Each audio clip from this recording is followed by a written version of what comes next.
Diezani Alison-Madueke, Minister of Petroleum Resources, Nigeria. And we've just come out of a panel, a very interesting panel with Ban Ki-moon, where we discussed the issue of ending energy poverty. And the obvious core principle of that is ensuring that in all countries um, we are able to provide access to energy, different types and different forms, but to provide access to energy for everyone over a given period of time. And while all our economies strive to do this, yet in Nigeria, we are trying to get from the average 5,000 megawatts to 10 and then to 15,000 and so on and so forth over a number of years. Of course, in the oil and gas sector, we are working very hard to ensure that we have sustainable supplies of gas to do that. But while that is being put in place, as I said in the panel, I think it is very important, particularly in developing economies, that we bring our hydrocarbon resources to bear on the real economy and the commercialization of those resources for the people of the country as a whole. So it is critical that we do the sort of things that we are putting in place at this point in time. The commercialization of gas, ensuring that gas begins to be used for feedstock and not just for fuel as it has been traditionally used, but for power generation. Ensuring that with our gas, we can begin to create industries that will create major jobs and employments for many of our citizens. So we have put in place the Industrial Revolution for gas, and we have created an industrialization program where over the next 4 years we will be building a major petrochemical plant,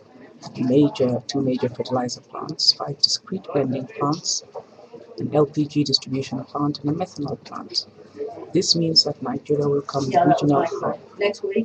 for gas-based industrializations and the products of that. But it also means that capacity building will be taken to an all-time high, and that the number of jobs that we will create would never have been seen before in the oil and gas sector, which is normally very highly capital intensive and very highly technological. But you've also heard about the Nigerian Content Act, which was promulgated into law by Mr. President in 2010. In the 1.5 years or so since it has been in being, that act has ensured that so many Nigerians have been able to get first consideration in the downstream service sector of the oil and gas industry. It means that over the next 5 years, we will be keeping in country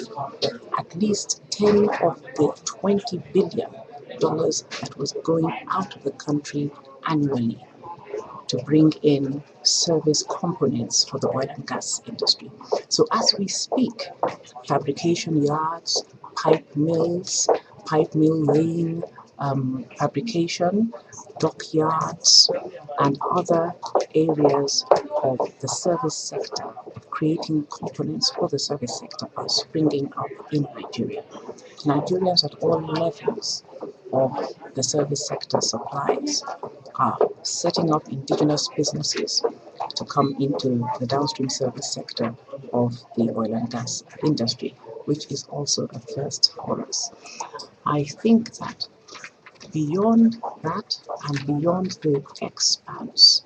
of what we are doing in the gas sector with our gas-based industries, we are trying to ensure that we support indigenous operators to begin to take their rightful place in the oil and gas sector. And I would like to think that Nigeria, over the next 5 years, will, with the various enablers that we are putting in place for investors across the board, both in downstream, midstream, and upstream, to come in and partner with our indigenous marketers and operators, that it will begin to be not only the destination of choice for the oil and gas sector, that our oil and gas sector will become much more creative and a much more exciting place for all Nigerians, but above all, that it will begin to create the quantum of jobs that it needs to create for the economy.